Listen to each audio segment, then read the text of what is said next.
back with this week's video series. It's going to be a brand new one.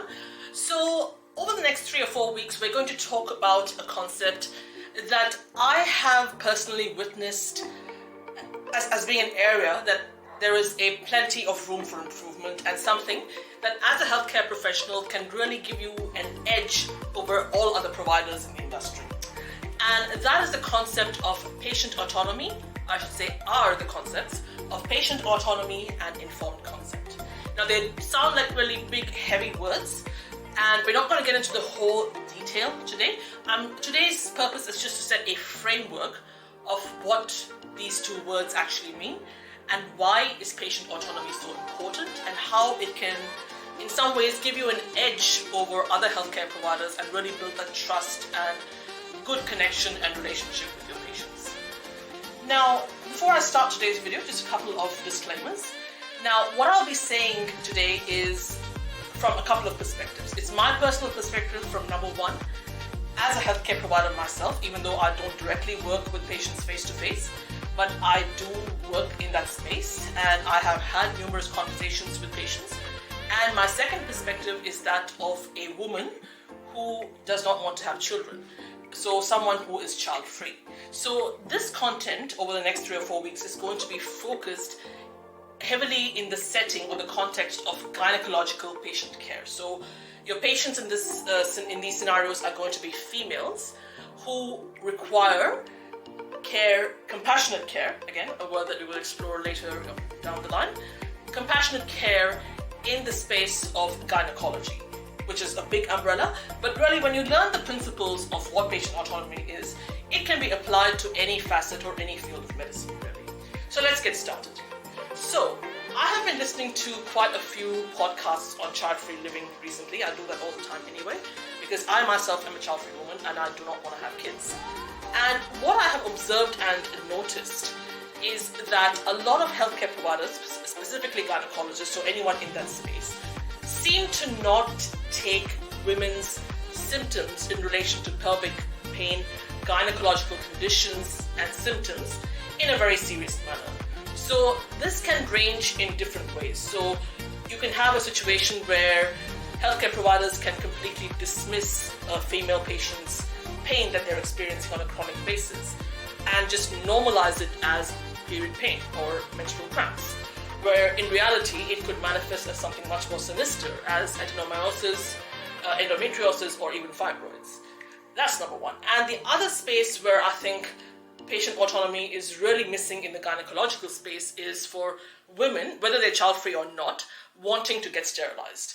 And that is another area from my experience personally and my observations and conversations with friends and people I know personally who are also child-free by choice and want to get sterilized so that they never have to have kids, and there are no accidents.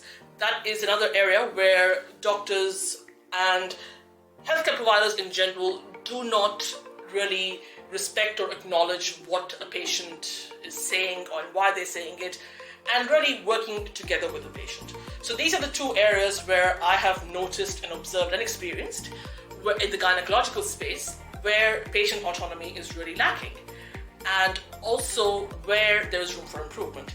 Now, this by no means is a video to throw anyone under the bus. It's an educational experience and a learning opportunity for people who really want to develop their skills and career in the healthcare space so that they can have a better relationship with their patients and at the end of the day achieve professional excellence. So if we set up the framework of what patient autonomy is. So the word autonomy, it really represents you or a person having control of their choices and having control of what they want to do. Now, it can be applied in many different areas, but in the space of healthcare, there is an underlying concept of bodily autonomy or patient autonomy. So in other words, what it really acknowledges is that patients understand and know their conditions, their body, their symptoms, and their pain the best. And therefore, they should be able to have and exercise the choices in order to decide what treatment option that they want, or whether they want to get sterilized or anything like that to get them to a happier and a healthier place. So the onus really should be on the patient. And What the healthcare provider will need to do is respect that, acknowledge that autonomy, and work together with the patient, as opposed to really imposing their own judgment and their own views and their own opinions on what the patient should be doing. And remember, and notice the word opinion, not fact. So what they do typically, and again from my experience, what I've heard, what I've seen, and what I've gone through myself, it is what they feel that the patient should do, because they have like an intrinsic sort of judgment towards what a patient's worth is, what a patient's value is, and what part of the patient's life they want to preserve and they want to keep safe. And also there's also that element of them not being responsible or wanting to take responsibility or any sort of liability in the long run. So that's one area where I feel that patient autonomy is significantly lacking, and there is incredible amount of room for improvement in that space. And whilst I'm talking about patient autonomy, another area where I feel that it comes under the umbrella of patient autonomy is this concept of informed consent. So what that means in very simple terms is, if I give you an example, if say you are preparing a patient for a procedure, or whether it's surgical, whether it's some sort of treatment, you give them all the rundown of what that procedure or what that treatment or whatever it is that you're carrying out on the patient, what that entails, the side effects of it, what the step-by-step of the process is, how they're going to feel after that, what sort of discomfort or anything they might experience. So you give them the entire rundown in detail, and so in other words, you're informing the patient what to expect, and then you get their consent on whether they want to go ahead with the procedure or not. So you're giving them that choice ultimately, and people typically, healthcare providers do this more than once during their consultation. So they'll ask quite a few times typically, do you want to do this?